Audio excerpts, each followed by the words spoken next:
Happy holidays and welcome to First Impressions.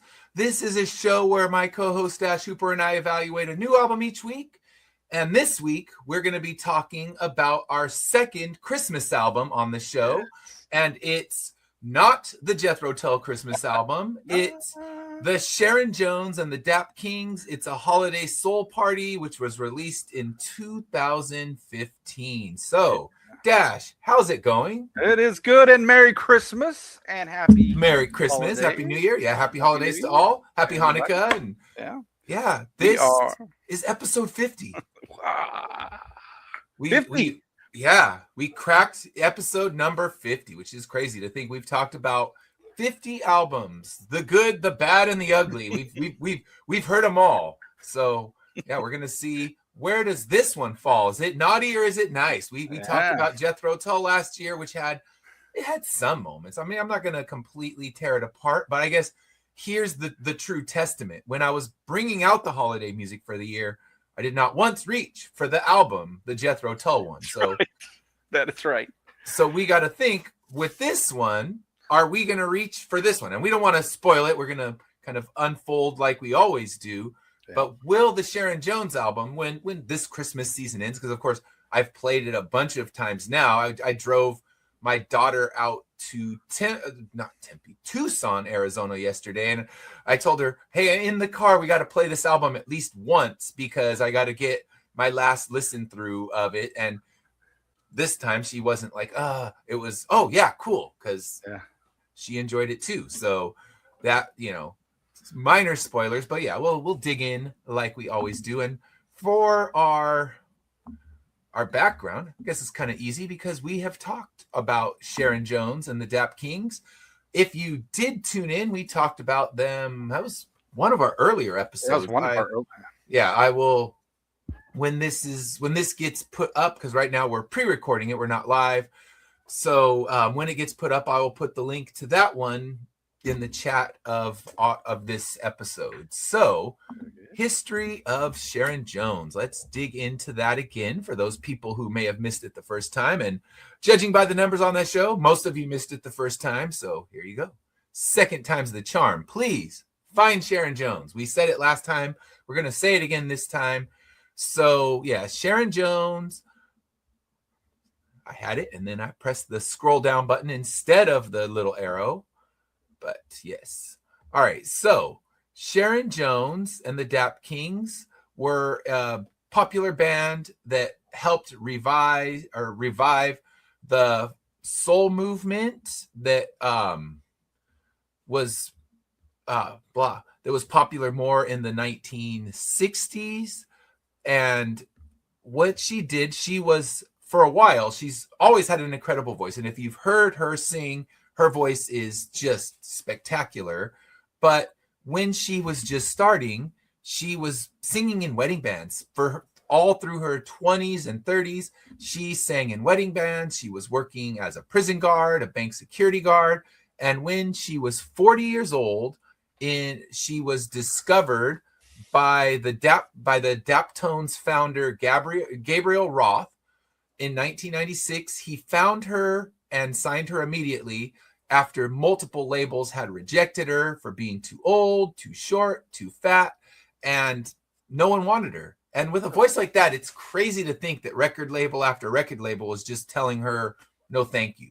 Because if you've heard her, you don't know what they're thinking. Because, I mean, right. I guess the worst case scenario, she could have been Milli Vanilli. Like, all right, we like your voice, but we're going to hide you behind some dancing people who can sing instead of you. So I guess it's better than what happened to the poor Milli Vanilli guys that got shoved into the background. Yeah. But in 1996, she was signed to Daptone Records, and they released their debut, which was Dap Dippin' with Sharon Jones and the Dap Kings in 2002. And critics, fans immediately flocked to this album. Over the years, they released multiple albums. 100 Days, 100 Nights, and that one, it was the one we covered, Soul of a Woman, and each one got good buzz, got great reviews, and they kept working, and then in 2013 she was diagnosed with pancreatic cancer. She battled through the cancer, still performing. You can see some of the performances where she has had the chemo and she's lost all her hair, but she's still out there giving great performances. There is a documentary, I think it's on HBO Max. I don't know. There's some with the streamers, I always get confused, but there's a great documentary about her and the legacy of her and her band that you can see. And yeah, that is something I highly recommend seeking out. And she had the pancreatic cancer, battled it for 3 years, and then in 2016 she was 60 years old and she passed away from that pancreatic cancer. So yeah, her music lives on. Her band even recorded with Amy Winehouse on Back to Black. So yeah, the band is still out there. They're still doing things. But one of the interesting things with this band is they record all on vintage equipment. They purchased all of this different vintage equipment, microphones, amplifiers, everything to get that sound like an album that came out in the 60s instead of an album that came out in 2002. And that's something my daughter was saying when she came in the room the first time I was playing the 100 Days, 100 Nights. She said, "Oh yeah, when did this come out? This must be from, the Delphonics or something like that." I said, "No, this came out in 2002. So they recreate that vintage sound so well, you would not be able to know that it even came out when it did." That's true. All right. So let's dig into the history of the album we're going to talk about. And that one is her holiday album. So it's a holiday soul party.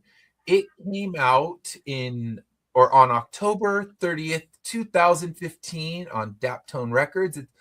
And it followed their critically acclaimed album, Give the People What They Want.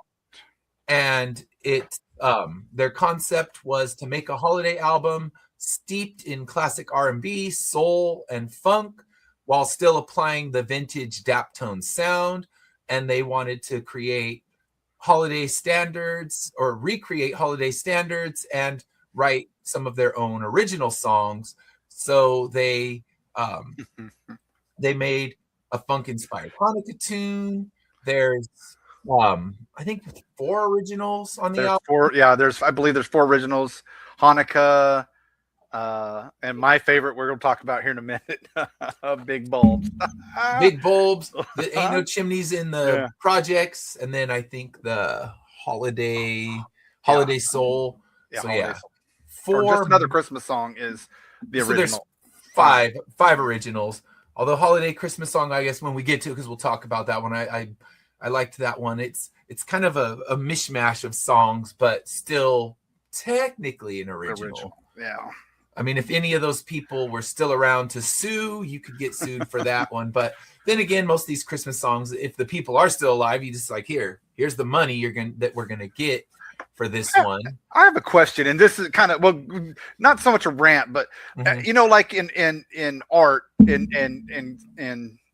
in writing and things like that, certain things go into the public domain. Do certain songs go into the public domain, or do they not? I don't know. That's actually a good question. So if you're listening, drop it in the comments if you do know.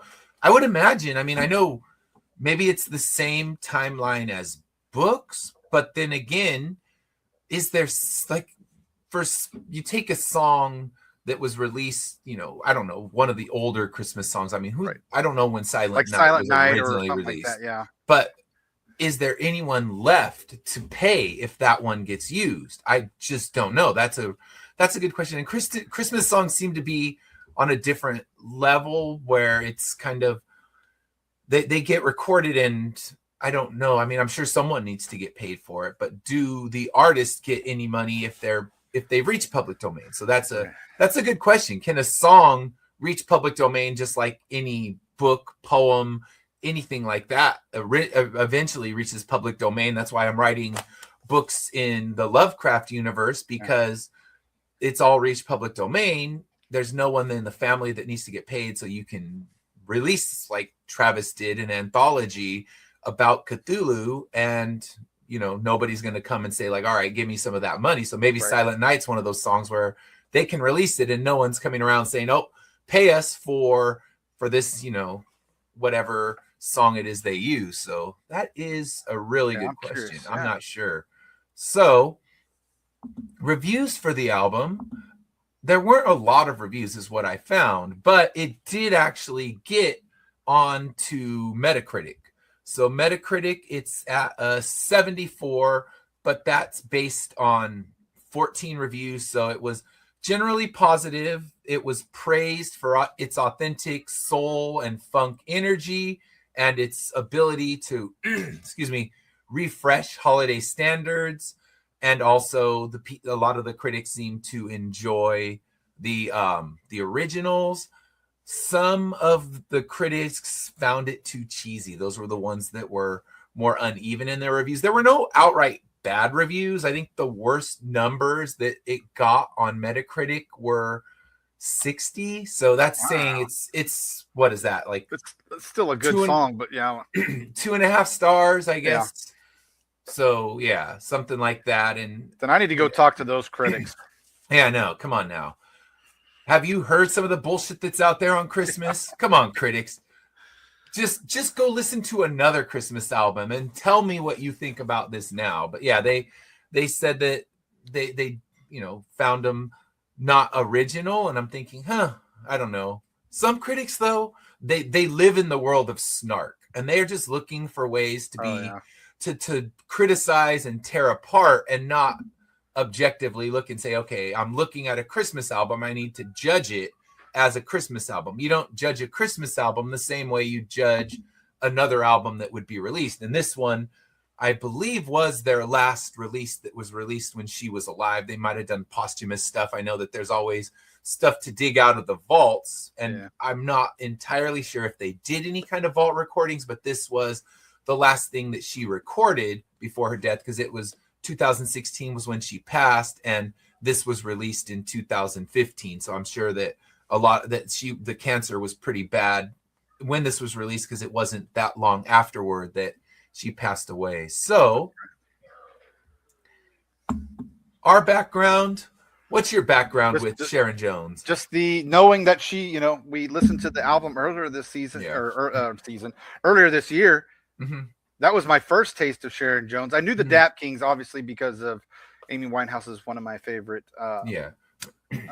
singers. But Sharon Jones was brand new to me as we listened to it earlier. And when you mentioned that we were doing this for this show, it just made it even more special when we got to listen to it. So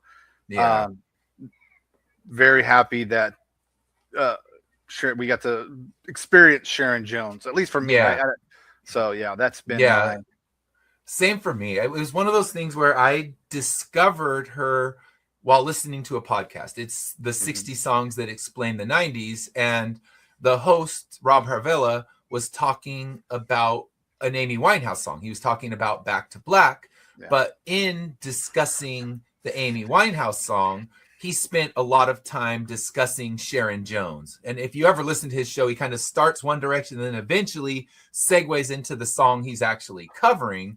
But he spent the beginning of it really focused on talking about Sharon Jones. And I had never heard her up to that point. And I just immediately went out and listened to a few of her songs and thought, wow, how did I miss this when she was out there touring, when she was out there producing new albums? It was one of those things where I'm happy I finally discovered her. And when I found out that she had a Christmas album, we said it last year when we were covering Jethro Tull. It's like, oh, there's a Sharon Jones Christmas album. We got to make sure that we cover that one for our next Christmas. So I don't know what we're covering for next Christmas. Hopefully something else pops out between now and then.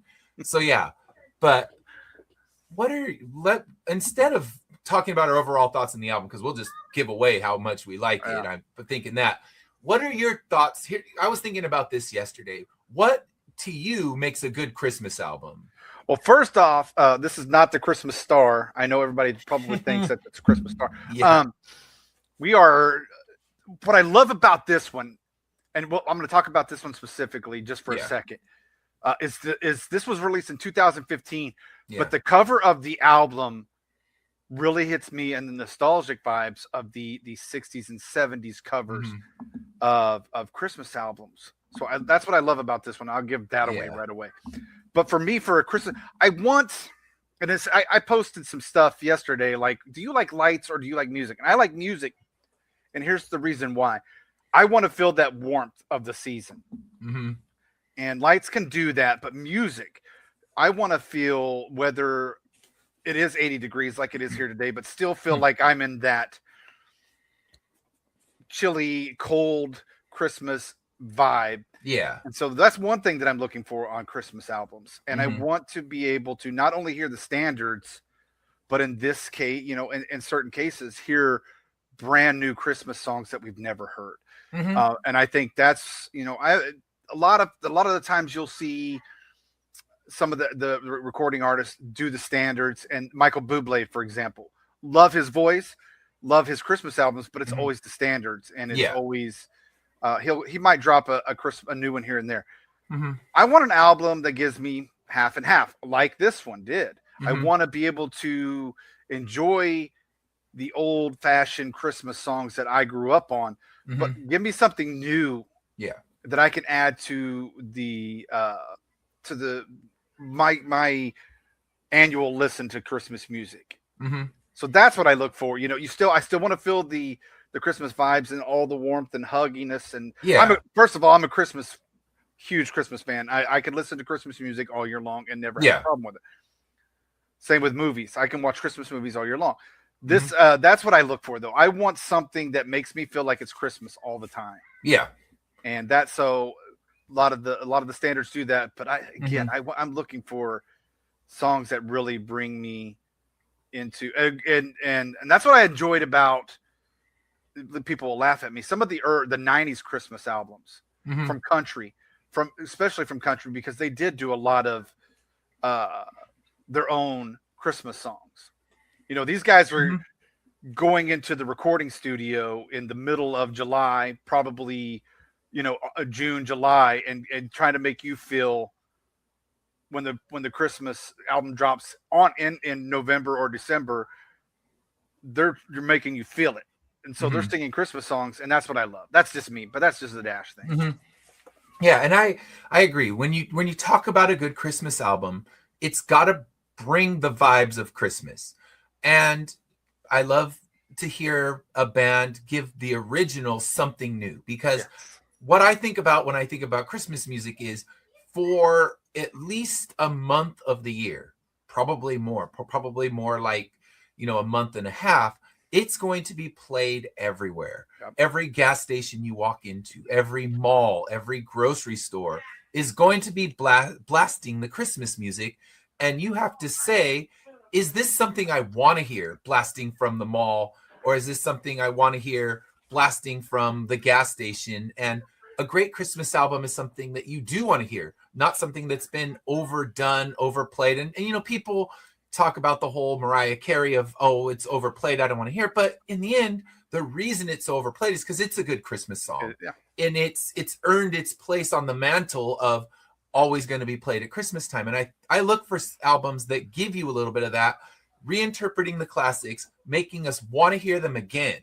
And that's something a good Christmas album will do. And then giving us something new, because we've heard the even if you reinterpret the originals, the classics, you've heard them a million times. So give us something new that we haven't heard a million times. And eventually we will, kind of like Last Christmas, All I Want for Christmas Is You, the big, more modern releases, even though modern, that's the 80s, it's not very modern, but the fact that still resonates, and you know, my third graders can sing along to that song. It's become as singable as Rudolph the Red-Nosed Reindeer. Absolutely. And that's what makes a great Christmas song, is even if it wasn't released, you know, 20, 30, 40, shoot, it really was 20, 30. 100, 20, like, let's say years. 100 years ago, because damn, the 80s were not that early. I mean, the 80s were a long damn time ago. It feels like 20 years ago. Let me say, it feels like 20. Yeah. I'm agreeing with, especially "Oh Holy Night" is my favorite Christmas song of all time. "Oh Holy Night," in any iteration by any artist, at least that I have found, they have never let me down. And that lends to your about giving us the standards, but putting their own spin on it. Yeah. Yeah, you're right. And that's one of the songs that no matter who does it, it still moves me. So Yeah, and that's what you want. And you can hear, I mean, I've heard punk rock versions of Feliz Navidad. I've heard ska versions of, Sleigh Ride, and they all work for what they're doing as long as they put their heart into it. Because I think if you're doing a Christmas song, the person singing it, or even a Hanukkah song, a holiday song, you got to put your heart into it, and you have to actually feel it, not mock it. Because some people, I've heard Christmas covers where you could tell they're trying to be tongue in cheek, and they're just not, they're not feeling the warmth of the season. And when you do a Christmas song, really just give me the warmth of the season. I don't need it to be, ironic and trying to talk down to the people listening to it. Because if we're looking for a Christmas song, we know exactly what we're looking for. And a good album will give you that. They'll give you some new stuff that you haven't heard a million times that you can learn to embrace and play every holiday season, and stuff that you'll hear every holiday season but still love it. So yeah, I think that's what makes a good Christmas album. And one of my favorite Christmas albums is the Very Special Christmas. All the ones that they've released, I think there were 4 total. And it's where they do it for the Special Olympics, and they get, popular artists of the time to record their own Christmas songs. And some of them are re-recording the standards, and then some of them are original. And that's where we got the Christmas in Hollis by Run DMC. That song came out on a Very Special Christmas, and that is now kind of a holiday staple song. You hear it every year at Christmas. I've heard artists cover it, and it's one of those ones that's now a Christmas classic. And it came from an album that had some regular reinterpretations of songs and then a few originals. And I love when an album will give you that and put a new album into the world, a new Christmas song that people will want to hear over and over again. So now, as we go into this one, we're going to have to talk about, did Sharon Jones succeed in what we think is a good Christmas album? I mean, I think if you've been watching, you can figure out where we stand on Sharon Jones. So this should be a pretty easy answer. But did Sharon Jones succeed? So what do you think? Did Sharon Jones succeed in giving us what we want for a Christmas album? Yes, and here's my reason why. I mean, you always get a lot of jazzy, and you'll get jazz, but I like, because she brought in some of the new songs. Like I said, Big Ball, it's a tongue in cheek, it has some metaphorical stuff, but it's a fun Christmas song. Like I'm going to be singing Big Bulbs now. I mean, it's just because, again, as you mentioned, you want them to bring in standards, but you want them to bring in new songs that will make you feel the season. And I can pull standards all day long when it comes to lyrics, but when we get to the best lyrics, the 2 of the songs are from, of my favorite lyrics are songs from that were original for this album. And I think that lends to what makes a good Christmas song or a good Christmas album. But her standards, like I said, we'll talk about some of the standards that she had. We have, you have White Christmas. That's one of my favorite songs. She did a great job. Silver Bells, great job. So she brought the standards out in her tone, the Dap Kings tone. Yeah. And I love, and so that's what I love about that. There was another one that they did real well. Oh, Please Come Home for Christmas. Yeah. Again, you always hear the standard, but in her version, and I know we're talking about just getting to favorite songs, but in her version, it just you feel the emotion. Like I've heard country singers sing it, and I've heard the crooners, like I said, Michael Bublé sang it. But Please Come Home for Christmas from her in this album was dynamite. It was beautiful. So that's why, to me, it makes she gave me the emotion. And I don't know. I think I know they recorded it in 2015. I'm not exactly sure, when they did the recording. So let's just say it was June or July. If she's making me feel "Please Come Home for Christmas" while singing it in June or July, Yeah. you've done your job as a Christmas album. Yeah, and I would say it probably had to be, because if it was released in October, Yeah. that means it was probably being recorded at, the earliest we're talking September, but there's no way they recorded and released it in a month. No way. So we're talking, they're doing this in the summertime and still trying to get us to feel those vibes. And yeah, for my overall thoughts, I mean, it's a perfectly successful Christmas album. It brings the Christmas vibes. It brings something new. And that's the most important thing, is if you get an album that just kind of plays it and reinterprets each song exactly like every other version you've heard, it doesn't generally rise up on your list unless it's a singer that you just absolutely love. And then, at that point, you're just, okay, I like the voice and I'm going to listen to it because of that. But you just want something that feels different and unique and new. And I'd say this album succeeds in that. And that's why this one's one that I'll definitely be reaching for every Christmas year. Where I have all my albums alphabetized, and for the Christmas albums, I just have them out, all the Christmas stuff alphabetized in C. And some of them I'll reach for every year, and some of them I'm like, I have that, but it's not getting grabbed. But this one will be one of the first ones that I always reach for, because even everyone in the house was saying, oh my gosh, we got to play that one again. Let's play that when we decorate the tree. Let's play that when we're doing any different kind of Christmas activity. So that's when an album's at its best, when you want to hear it when you're trying to get yourself into the Christmas mood. Right. So that's where this album succeeds. And now let's talk about, you kind of hinted at some of your favorites, but what are some of your favorite tracks on this one? I'm just going to spoil it now. And when it comes to skip this track, there will be no skip this track. So, my favorite one, 8 Days of Hanukkah, Ain't No Chimneys in the Project, White Christmas, Please Come Home for Christmas, Big Bulbs. That's my top 5. But okay, the number one still to me, It's a Holiday Soul Party. Just so good. Just so good. I like that one. Big Bulbs.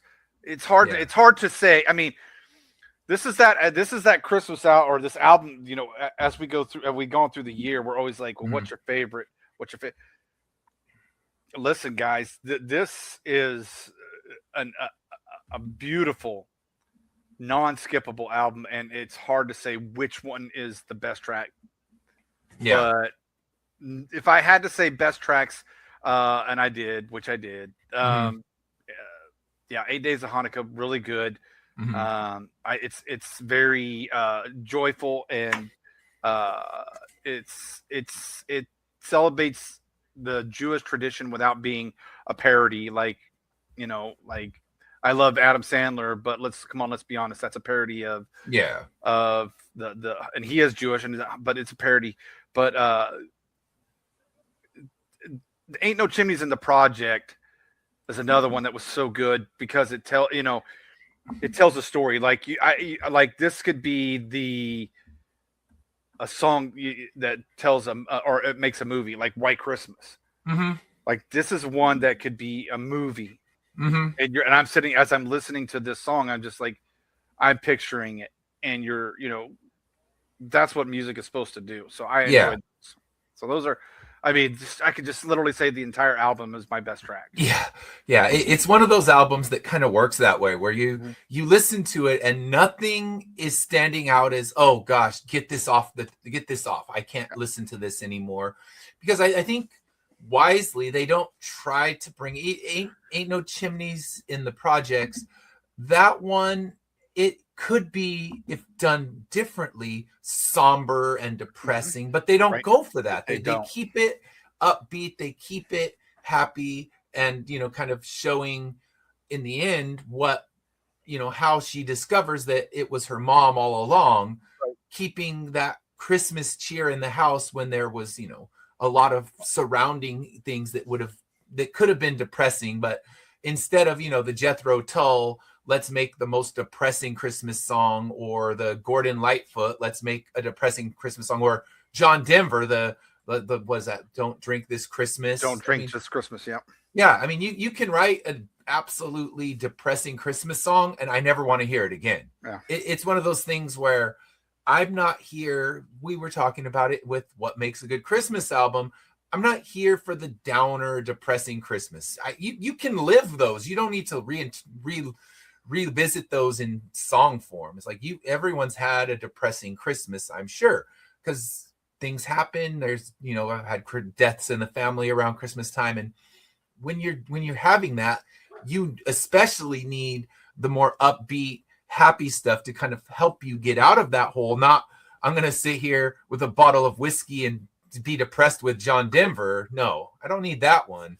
So I think that's what works, is even in a song that could have become somber and depressing, they're able to keep it upbeat, and you feel the warmth and happiness even in a situation like what she's talking about, where they're in the ghetto, there's no chimneys, Santa can't get there, but the mom keeps that Christmas strong for her. So that's, when we get to lyrics, we can talk about that. That's like listening, like I like Christmas Shoes, don't get me wrong, but I can only do it once a year.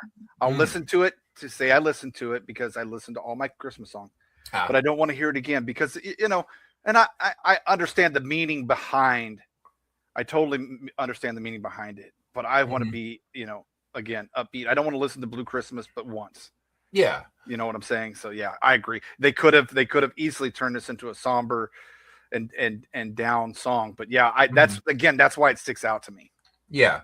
Yeah. And then the ones you were mentioning, you talked about the opening Hanukkah song. And I loved that. I love that they brought in a Hanukkah song to start their album, their holiday soul party. So yeah, 8 days of Hanukkah. And it goes through different Jewish traditions that are done on the different days of Hanukkah. So you get the candles, you get the dreidels, the latkes, all the things you've heard in the other Hanukkah songs. And a lot of the Hanukkah songs that I've heard are more somber. So I like that this one's just upbeat, and it's just a celebration of the great things that are going on at Hanukkah. You get that little dreidel, dreidel, dreidel thrown in there, that little instrumental interlude of dreidel, dreidel, dreidel that just gets dropped in there. And you're just like, man, this album is coming out of the gates so strong, where I thought it would take a lot to sync this album from its great opening. So I had that one as one of my best songs. My other one, I loved Just Another Christmas Song. I just love my first notes were, this shit slaps. This slaps. It does. And I love that it's just kind of bringing together all of these standards, and it's creating a funky, festive Frankenstein monster of funk. And it's just like, I'm here for this. I love it because it's, lyrically, it's just, here's this song, here's that song, and we're going to bring them all together. But the moment that beat drops, you're just, you're in it. And it's just bringing all these Christmas songs that you already love. And I would say my biggest surprise would have been Silent Night, because Silent Night in general for me is a skip song. I'm just like, okay, it never really works for me because it's always kind of one note and it's got that somber tone. And it's not that it's a bad song, but it's one of those ones when you've heard a specific song so many times by so many artists, you just it kind of washes over you. But this one makes it kind of like a soulful blues jam. Yes. And all of a sudden I hear that, I was like, oh damn, they just turned Silent Night into a song that I like, that I would deliberately play and add into the Christmas playlist. And I cannot say that to be true of any other version of Silent Night. Like, you hear it over Christmas time, it's going to happen. And it's always one of those ones where I'm like, you know what, we can let this one go. But they just make this beautiful bluesy jam that is so amazing, taking that, the somberness of the song and just making it into the blues. And I'm thinking that is just brilliant. I love it. And now that one, rose to the top when I saw the track list. I'm like, yeah, that'll be one that I'm probably, I don't even know if it would be skip, because you have to be terrible for me to want to skip it, but maybe one that I just kind of like, all right, it's fine, move on. But instead it's like, ooh, wow, that rose to the top of my favorites. And then I had the same Please Come Home for Christmas. I loved that one. It's that one, they don't really do anything too crazy with it. They just give you a standard interpretation, but it's got so much, it's so heartfelt. Emotion. Yeah. And you can feel the emotion. And really, I guess with that song, that's what you want, because that one is kind of a more somber Christmas song. But you just, you feel it, you feel her, and that's all you want when you get those ones. So I guess it's more of the like getting drunk on Christmas songs that I'm not here for, because I've lived that. I've lived that in my family, so I don't need to revisit it. But the Please Come Home for Christmas, that's more of a somber Christmas song that I love, and her interpretation is just perfection. Yeah, I mean, perfection. I it's hard to criticize. I mean, we have to look at what works, what doesn't. But when you're talking about, the skips, is there a skip? And there doesn't have to be. I mean, I my favorite Christmas albums don't generally have skip songs, because you're just having a good time with them. Okay. And then I also had World of Love. I like that one. It's actually not, that one's not sung by Sharon Jones. That's by Binky Griptite. And he's the band leader and guitarist of Sharon Jones and the Dap Kings. And he kind of brings this Otis Redding style soulfulness into the track that's just, such a positive thing of just like, we need to spread love into this world, no matter who you are, where you come from. Let's bring love in the world and make it better. And it's like, at Christmas time, that's kind of the thing you need. You don't need to hear who's mad at this, that, or the other things. Like, let's just bring happiness for whoever, whatever holiday you're celebrating in this season. So I love that song, that's kind of the message throughout. Yep. Yes. So, yeah. That song was so good too. He did and that's one I listened to quite a few times. I think I put it on repeat like 4 or 5 times on that song. Yeah, and even when you talk about the instrumental at the end, the God rest ye merry gentlemen, or ye merry gents, as they say it. Even that is just really good. And I think, you know what, as I was talking about earlier, the songs that you're going to hear walking through the grocery store, walking through the gas station, drop this one in there. It's instrumental, and give us a little bit of different tone when you're walking around. And that would be a perfect one. Like, I want to hear this when I'm going shopping for, my Christmas groceries. That's a perfect instrumental song to drop in there, and people can be like, all right, I'm bobbing my head as I'm going to get the turkey, the ham, the whatever your Christmas food's going to be, or the brisket, whatever your Hanukkah feast is going to be. That's a great song to have on in the background, because it's instrumental and it works. It's not a instrumental pirate jam like the Jethro Tull that has very little Christmas besides the inclusion of a couple sleigh bells. So I'm like, nope, that one just works. It doesn't do anything brand new and different. It follows the line of the song, but brings a good groove to it. And that's all you can really ask for the songs that you're going to hear over and over again during the holiday time. Yeah. All right. So any lyrics stand out to you on this one? Well, let's start with Baby, you got the baby, you got them big bulbs. Listen, this is one of the originals. It's not like the poetry and that she had on her, the original albums. Yeah. But I just love the tongue in cheek. It was funny, but I could hear the music loud and clear while I'm walking down the street. See the flashing lights of Christmas cheer blinking to the beat. I just thought that was a really cool little, because that's what I want to feel when I'm at Christmas. When I want to feel, when I'm asked, you can ask my wife. She like every time we go into a store, I'm singing. It's a comfort thing for me. When I start getting anxiety from going into a store, I will sing to make myself feel better. And was it last year we were shopping or something? We were Christmas shopping, and this guy goes, that guy's singing to you. And she goes, oh, he does that all the time. But that's what I want to. So this is that song that I would sing going into a store, because it would make me feel comfort, and B, because it's so tongue in cheek and it's funny. I think people around you would start getting the chuckles if you were singing it. Yeah. So that's why the lyrics stand out to me. Not because, like I said, not because they're going to be award-winning lyrics, but because it's that Christmas song that will, it's no different than Grandma Got Run Over by a Reindeer. People are going to get chuckles out of it. Mm-hmm. So that's why that stood out to me. And then where'd it go? There it is. It is The World of Love. Yeah. And let me pull those up as soon as my thing wants to work with me. If I had one wish for Christmas this year, there'd be no more sorrow, there'd be no more pain or tear. If it was up to me, darling, I would build you a world of love. Oh, oh, listen now. That was one of the greatest openings to a Christmas song. I don't care what you say.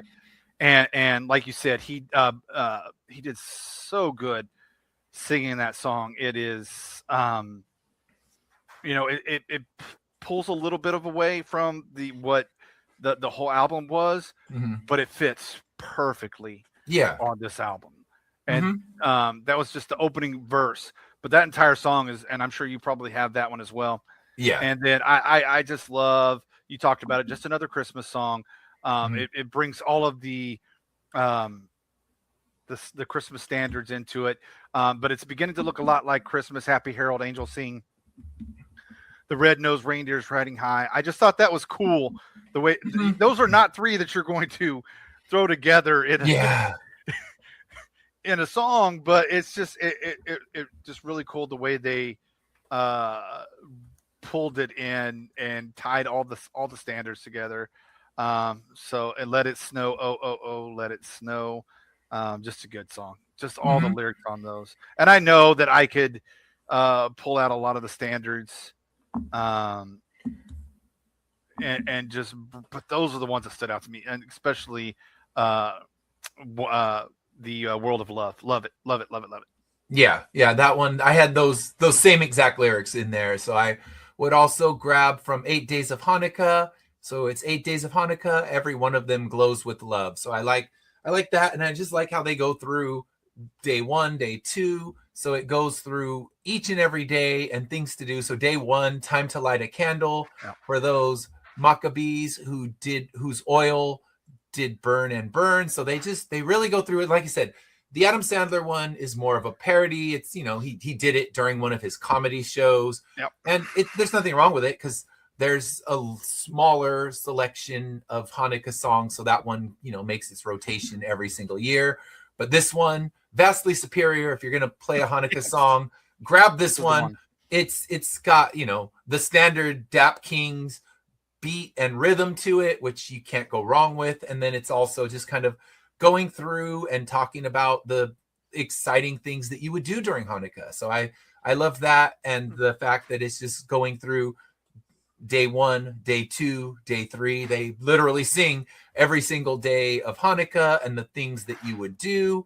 And like you said, they throw that musical interlude of dreidel, dreidel, dreidel in there. So it's just so much fun and, just such a positive song. So I don't, it's crazy that that's how they would start their Christmas album. And I love that they did that. I mean, I love that they did not really their Christmas album, their holiday album, because they give, both holidays the love, and that's a great thing. But it's the way it was a great starter. Like we talk about this every time we're talking about an album, and it was a perfect starter for the holiday album, and I loved it. Yeah, great. Yeah, good call. Yeah. And then the Ain't No Chimneys in the Projects, I had some of those lyrics as well. So when she says, now I'm all grown and I see it wasn't Santa who got that magic dime, but Mama, now I know that you were the one. There ain't no chimneys in the projects. So she realizes in the beginning, she's asking her mom, and her mom is just kind of telling her, nope. Things happen. So Mama sat me down and said, baby, Santa Claus does magic things. As soon as you're asleep, a chimney will appear, and in the morning you will see all he brings. So this is her mom. Best line ever. In a bad situation, her mom is saying, oh no, Santa's magic. And then in the end of the song, she comes to realize that her mom was bringing that magic. So I love the sentiment of this one. It's like, okay, you're growing up in a difficult situation where there's not a lot of joy and happiness, and how can Santa even get there? And the mom is responsible for keeping that magic alive for her, keeping those Christmas mornings a magical occurrence where, oh my gosh, there's presents. What a beautiful thing. And, you know, she grows up and realizes that that was all her mother. And I love the kind of the bookend lyrics of the song where the mama's explaining to her, no, Santa's magical. You know, the chimney appears when you go to sleep. And then in the end, her realizing you were the one and mama was the one. It was mama. So I love how that song kind of comes full circle and she realizes all that her mom did to make Christmas magical for her. So it's just a beautiful song on an album that's got so much good stuff. Yeah, that's the spirit, though. That's the spirit. You know, not the main spirit, but making it magical, making it mean something. It could have just been blah blah and bland, but mom made Christmas for her magical. Yeah. And spiritual, I think. Yeah.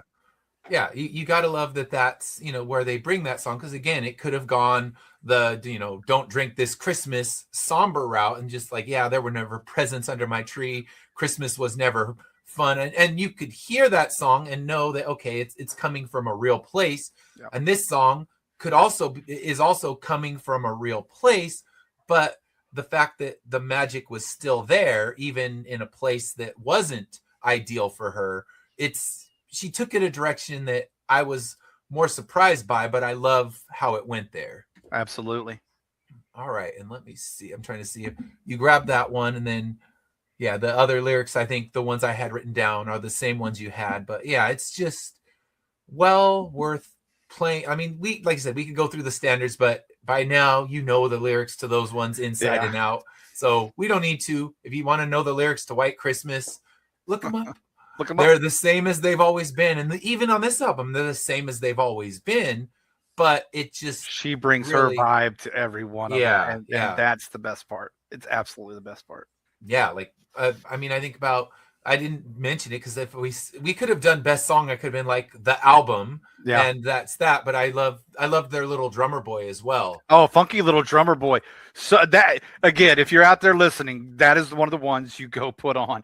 That is a repeat song because I mean it's just drummer boy, but that Kings and Sharon Jones style. It's and if you haven't played it, you know, find it on Spotify. It's on YouTube. I mean, you can seek it out. Yep. I mean, really. Buy the album. Buy it. But if you need to get it on YouTube just because you want to hear it this holiday season, you know, it's Christmas Eve, but you can still play it today. Play it while you're unwrapping presents. You will not regret it. It is such an amazing holiday album that it's, you know, it came out 10 years ago. I'm so happy that I discovered it now, but I think, man, for those 10 years, I could have been playing this every Christmas season. So I'm glad we have it now. I'm glad that it can be played every Christmas now, because now I think about, okay, you know, when I was thinking about, you know, this is kind of getting ahead of myself, but we're going to be doing our best of the year show. And I think about when I'm playing these albums that I consider the best of the year, are any of these albums that I think I'll be playing 10 years from now and having the same amount of love for. And some yes, some no. And it's hard to say because you're picking from a whole wide array of albums that you listen to in a year. And are there ones that you're going to come back to? And for this one, even though it's a Christmas album, I can easily and definitively say I will come back to this album every single Christmas time.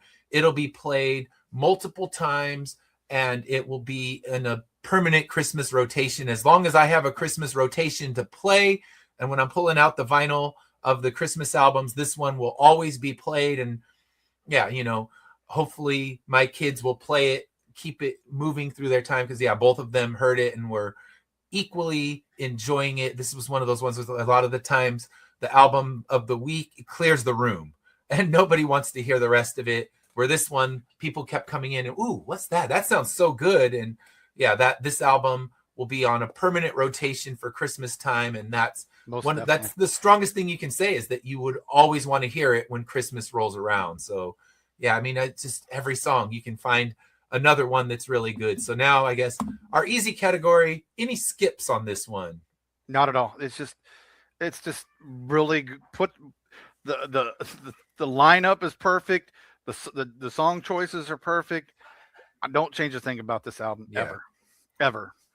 Only skip on this album would be if I accidentally scratch it, Right? and then it skips on its own. But that wouldn't be my fault, So that's the skip would only exist if whoops, I accidentally scratched the album and now it has a tick, and I'll still play it through that tick because I still have my vinyl copy of Very Special Christmas 1, and it's got a couple skips, but that's okay. That's I've had it since the 80s, and it's one of those ones that I don't care if it's got a couple skips and pops. It will always get played. And the Sharon Jones is the same because, I could play it on Spotify. I could stream it. But there is also that warmth of grabbing the album out of your collection, dropping that turntable down and playing it. And this album is a beautiful, it's like they did candy cane coloring for it. If you watch the intro or you watch the closeout, you can see the album. And it's so good. I'll play it even if it has some skips and pops because that's another great tradition is playing those Christmas albums where they're actual albums, where you got to pull them out of the collection and play them, not just, make a playlist on Spotify and stream it. And those work fine if you're driving around because obviously you don't have a turntable in your car. You stream them that way, but in your house, I love dropping that needle and listening to it. It brings an extra amount of warmth to the holidays playing those Christmas albums. Yeah. Lorena's Nat King Cole Christmases. You and it goes into the Christmas song. Mm-hmm. Yeah, it's not that brings that character to the album because right now, it better not skip. I just bought the damn thing. But if, 10 years from now, it's got a little bit of skips and a little bit of that noise, that's okay. That comes with the years and being played over and over again. But yeah, like I said, right now, it would have been returned to Amazon if I got skips and pops in it because it's literally played the first time ever this year. Now, year after year, it's going to go. But I guess the good thing with the Christmas album is it's going to have its 1 month of constant play, and then it goes back in there and gets a chance to rest for the other 11 months of the year. Yeah, it still shows some well-loved. Yeah. For me, a Christmas album probably coming out in November anyway. So yeah. Yeah, I know some people. A good 2 months. For me, it's Thanksgiving. After the day after Thanksgiving, Black Friday, that's when the Christmas albums can come out for me. And usually that's when we'll pull out the tree and all that stuff. So yeah, I think this one, no skips unless the album develops its own. So now, easy category. Revisiting this, or are we sending it to the used bin? Oh, this is as you said, this is one that moves, especially to the Christmas. Mm-hmm. It moves to the front of the line. It's definitely in the rotation now. Mm-hmm. I wish I'd have known about it 10 years ago. This moves to the front of into the Christmas rotation. Mm-hmm. And as we do every show, or I listen to this on repeat probably 2 or 3 times after my initial listening of it, and I just love it. It's a really good album. Mm-hmm. It's right up there with my Bing Crosby and my Michael Bublé's. Yes, like I said, I know they're the standards, but they're the ones that are played over and over again. Yeah, there's nothing wrong with the standards. Nope. When it comes to this, you don't need to be, cool, pretentious rock critic guy or to listen to this one and enjoy it. And that's, I guess the ones who did complain about it on the Metacritic, it's like, come on now. Yeah. There is no Dewey Decimal, so Pitchfork doesn't have their complaint version of it because they probably would have given it like a 6.2 or something like that. And I would like Scrooge out on the album. I would like to know what made them, what on this album made them do that. Not that I'm saying what the ones who did criticize it. Yeah, what was the thing that they didn't like? Let's see. Not that they're not allowed their criticism. Don't get me wrong on that. I that is their job. Yeah, I would like to know what it was because, it just, when I see those things, I'm always like, wow. Like, I can understand certain albums, but this one, I just would like to sit down with them and be like, what didn't you like about it? Yeah, so Rolling Stone gave it 3 stars.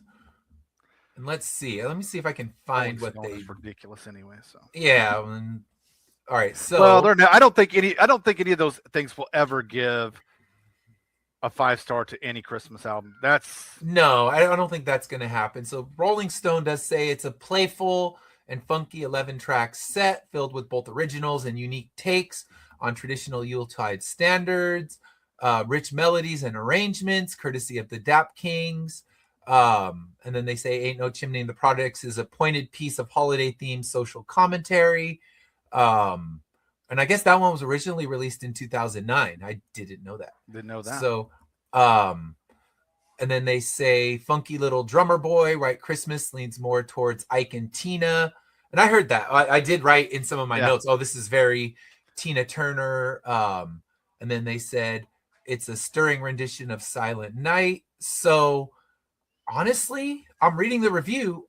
I don't see what they don't like about it. They gave it 3 stars, but everything they say in the review is positive, because I'm trying to find what would be the criticism, and all that I see in the Rolling Stone review is positive. So it's funny. It's probably, they could have easily given it 4 stars and said the same thing, but I don't know. It's weird, because I was, there's only, of the 14 reviews that are up there, there's only 3 that rank as okay. And I guess, because you do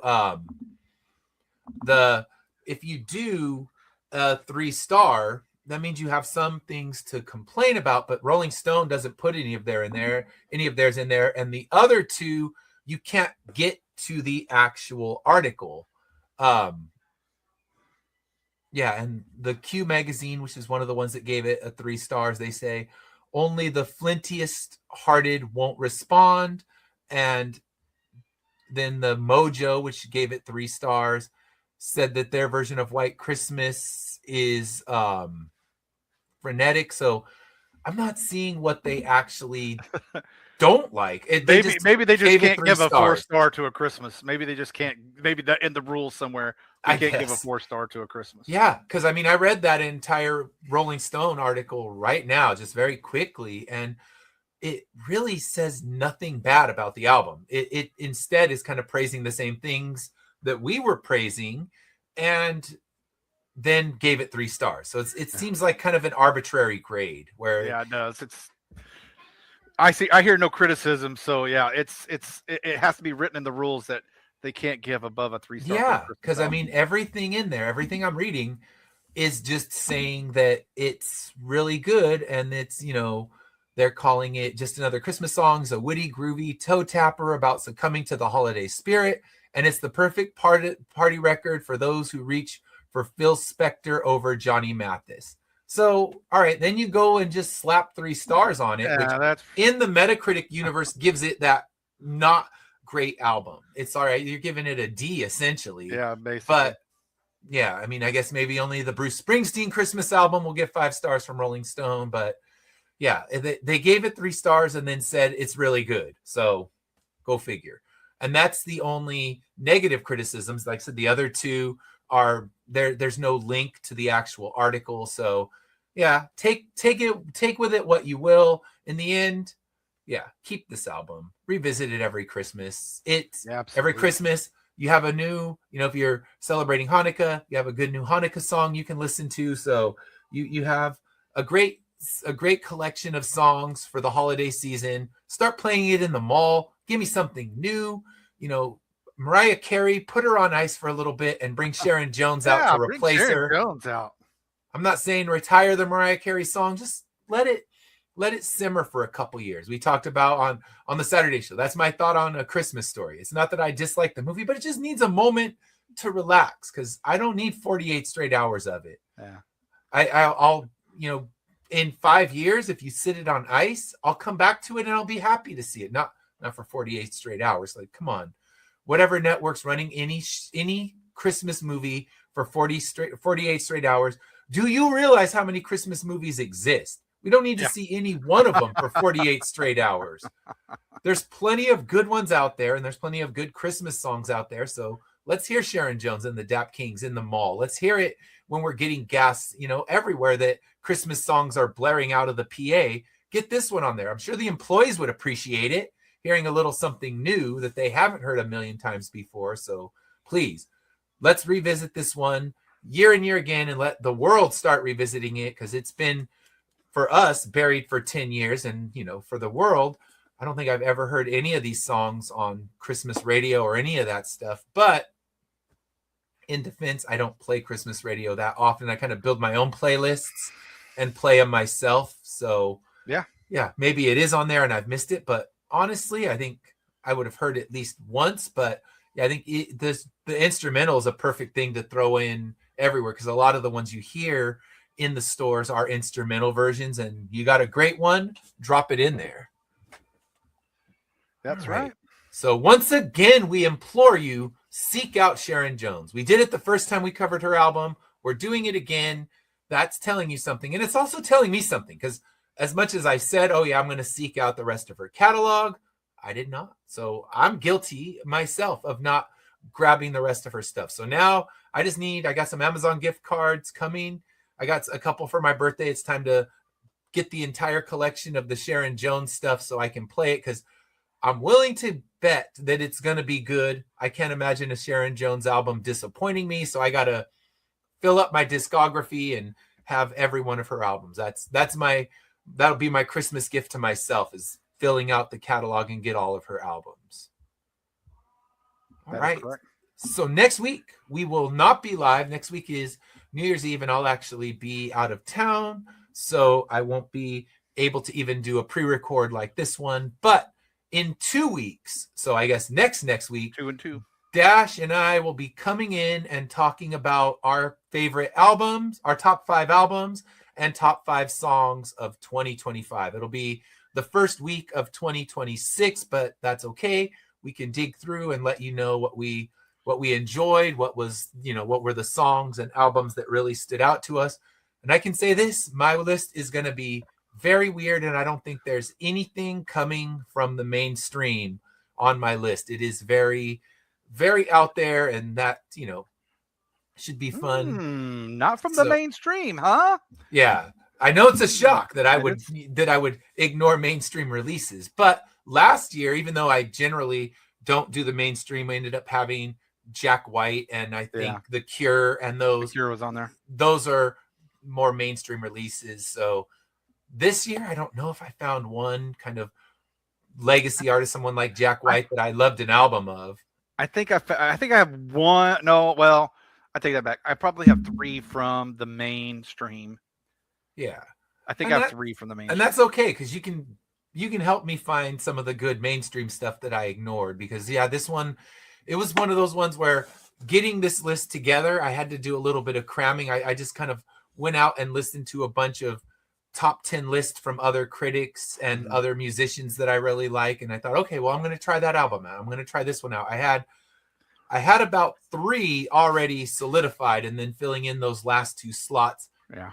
Honestly, I don't know if I have it solidified yet. It's one of those ones that is much like last year. It changed over and over again. It's like, nope, drop this one out, bring this one in. So we'll see where it lands.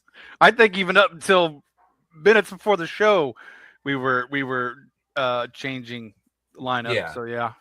Yeah, and I think already I'm going to say, when you tune in, it's not going to be any particular order. I'm not doing like a 5 through 1 of the best. It's just, here's 5 really good albums that resonated with me, and that's what we'll be talking about. Our 5 favorite albums, our 5 favorite songs. So tune in, tell us we're right, tell us we're wrong, and yeah, it should be fun. And until then, Merry Christmas, everyone. Merry Christmas, everybody. Have a great day. It's Christmas Eve. Enjoy time with your family. Have a great Christmas, and we will see you next year. Bye.